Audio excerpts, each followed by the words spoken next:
Good morning, this is Steve from California Republic Standup Paddleboards. I'm coming to you on this beautiful spring morning to inform you about the paddleboard sales at California Republic, SUP. SUP stands for Standup Paddleboard, as I imagine you know. I've been selling paddleboards on Lake Murray for 14 years. I've been running rental operations and summer camps. In fact, this is this year's summer camp right here on the lake for 14 years. And I think I've reached the end of my board sales, and I'm going to tell you about it today. Before I tell you about the board sales, and these are the boards behind me, let me tell you about how I feel about inflatable paddleboards. And one of the reasons why I'm going to get out of the paddleboard sales business is only because inflatable sales are just taken over by storm. And there's two real, and in general, I don't like inflatable paddleboards. I'll tell you why in a minute. But they do have two really good, really positive attributes. One of them is the cost. They're a lot less. Now, I'll say this, you get what you pay for. You can get an inflatable stand-up paddleboard for as low as $300. I've heard, and I don't deal with any inflatable paddleboards, but I've heard that $600 is a cutoff. If you get them below $600, they're not very good. They're prone to having problems. I'll tell you about all that in a minute. If you over 600, they tend to be better, but I'll tell you how I feel. But one, the cost is usually less. Also, and this is the big one, is it's portable. And a lot of you have a difficult time would have a difficult time getting a paddleboard to the beach or to the lake or wherever you plan on taking it. And an inflatable paddleboard, it's got the rigid board market beat, okay? And the other thing is for storage. So there are some positive attributes of inflatable paddleboards. Here's why I don't like them. One is you might feel an inflatable stand-up paddleboard and you think, oh my God, that's rock hard. It's like, in fact, a lot of people don't know if they're on an inflatable or on a rigid board. But here's the thing, and this is especially true with lower end, cheaper boards. You stand on them, and no matter how hard it feels to the touch, there's this flex, and so you feel like you're standing on a mattress. Okay, so that's why I really don't like them. I don't like them for the feel of it, and I am a purist. I really like the feel of a good stand-up paddleboard. And inflatable paddleboards, I'll just never. I don't own them. I won't have one. And the ones I have tried, get you from point A to point B. But you miss out on that ride. The other thing is they tend to be too small. And I don't know why that is, but they sell 10 6s. And I had a friend who was a huge guy, 290 pounds. And he said he ordered one. And I said, what size did you get? Maybe it's too small. And he says, oh, no, it's good up to 300 pounds. He's 290. I says, what is it? So he told them that the specifications, and 10 6 tends to be the standard size. Way too small. So there you go. I advise against an inflatable, but if you do have a transportation problem or storage problem, they're a good option. But let me tell you about what I have here. So last year, in June, I got all these delivered, and I just didn't have the time to put in to sell them. They're super high end, and I still have a saying that 14 years ago I was saying this: you cannot sell a paddleboard in Lake Murray area for more than $1,000. And I'll pretty much stand by that. But what I'm going to tell you about, these boards are a lot more than $1,000. Okay, that's why I'm going to try and just sell them for what I paid for them. They're brand new. None of them have ever been in the water. Yeah, none of them have ever been in the water. So I'm going to take it to them. These two right here is almost all of these. More than half of these are SIC Maui. So if you go to the website SIC Maui, you can read more on each model. This is the XRS, and this is like the breakout race board that's very, very good for flat water paddling, and you can go narrower than most boards. In fact, this is a 22-inch. They even sell it in a 20, which is the narrowest board that I've ever heard, production board that I've ever heard. So that's a 22-inch, 24 inches wide. These are epoxy. They're hard to get, super hard to get. The guy told me that my sales guy in North Carolina says they're like a unicorn. You can't find them anywhere. So I've got two of them, and I might keep one for myself. But neither one have been in the water. This right here isn't this. I think that I told you, right? This is an XRS. This is an Atlantis. Atlantis are really, really beautiful boards. I don't have time in this video to pull them all out, but this is an Atlantis, 26 inches wide, it's 14 feet. These are 14 feet as well. And this is a beautiful board. All these boards, I haven't really looked at the price specifically, but I'm going to charge exactly what I paid for them. Okay. But this is a beautiful board. It will accept more rough conditions because there's a little bit more rocker in it. Over here, I still have two of them in boxes. One of them is an RS, which stands for rocket ship. Which this is my personal rocket ship. I love it. That one's 26 inch. That's my board. You can't have it. And but the one I have, I think it's this box, is 24 and a half inches wide, which I might keep that one as well. But then I've got these boards here, and this is a mangrove, and I have it in 11.6. This board is a bit cheaper than the other ones I showed you. It's more recreational. It's considered a touring board. It's a pointed nose, but this is a mangrove 11.6.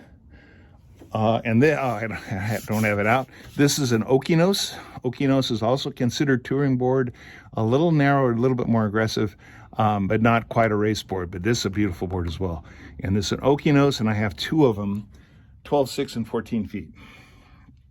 Okay, so that's all the SIC Maui. So if you go to sicmaui.com, you'll see more information on those models.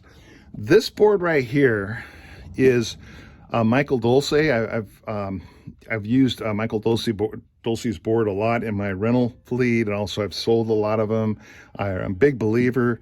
He's located up in Norfolk, Virginia. I've been there 6 times probably to pick up boards. I have one left. I might have two. I think I've got this one sold, but this is called a Bam Bam. It's a beautiful board. This board, I know the price on is $950. And it's got wood grain. This is a recreational board. It's for a bigger person or a person that's concerned about stability. They're 34 inches wide, 10.8 long. And that'd be a great board for someone. It's $950. I'll tell you about paddles in a minute. But those are the boards that I have for sale. And once I sell them, I'm just not going to sell anymore. And probably the most common question I get during the summer is, do you have any used paddle boards? And I always have the same response. There's no such thing as a used paddleboard. For one thing, if someone's selling a used paddleboard, I got it.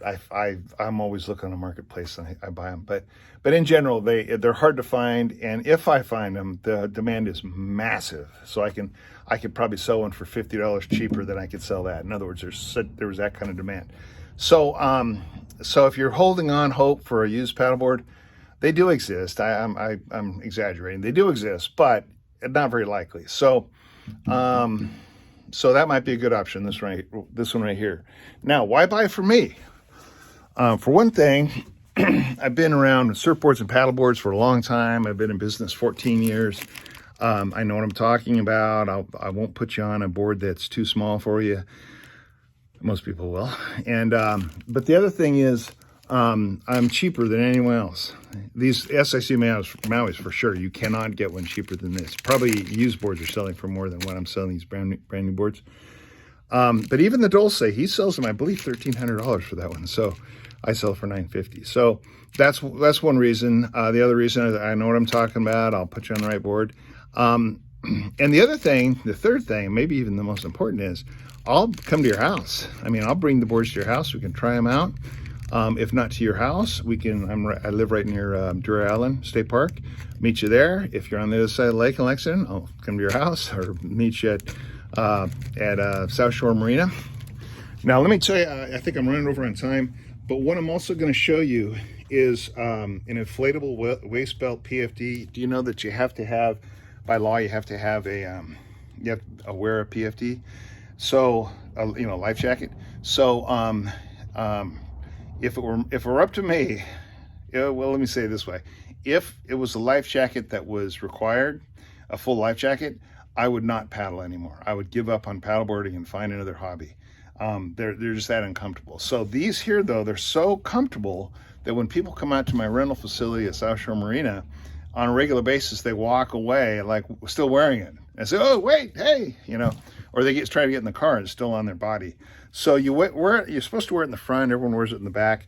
And if you would need it, you pull this tab here, and there's a CO2 cartridge in there that inflates into a full life jacket. So they're good to have if you need them, but if you or just, trying to make sure you don't get a ticket, that's the way to go, because it'll save your life, but it's not a burden. The other thing is, a lot of people like to wear leashes. I tend not to. I think they're kind of in the way, but as far as a life-saving device, that's the best life-saving device right there. Better than a PFD, because if you fall in the water, your board's never more than about 6 or 8 feet away. The other thing I'll show you is paddles. I have a whole bunch of adjustable paddles. Most people tend to want adjustable that you can put up and down. And I always tell people, if you're looking for if you're looking to cut costs, that's the absolute last place to cut costs. And the paddle, really, it's important to have a good paddle. So I don't even bother. I don't sell bad paddles. I only sell good paddles, but I sell them for a good price. That paddle right there, it's sold by Vamo for $220. I sell it for $150. And I don't have one out, but I have some very high-end paddles that are carbon fiber. We custom fit it to your size. I glue the handle on. These are much, much, much, much, much, much nicer. And I have a few. In fact, I have a few SIC. I have 5 of them, and I have one other. I don't have a whole lot left of those. It's the only thing I use. I mean, adjustable paddles are fine, but they're heavier. Sometimes they twist. These don't twist, but they are heavier. But so I have a lot of paddles. I can advise you on paddles as well too. So I tried to make it at 5 minutes. It's way over 5 minutes. If you have any questions at all, you can call me 803-608-5033. You can text me at that number, 803-608-5033. You can also look at the Facebook page. It's called California Republic SUP. It's in Leesville. I'm in Chapin right here, and the boards are in Chapin. But I'm all over the lake, so let me know. I can come to you. All right? I'm Steve. I'm checking out. Have a good day.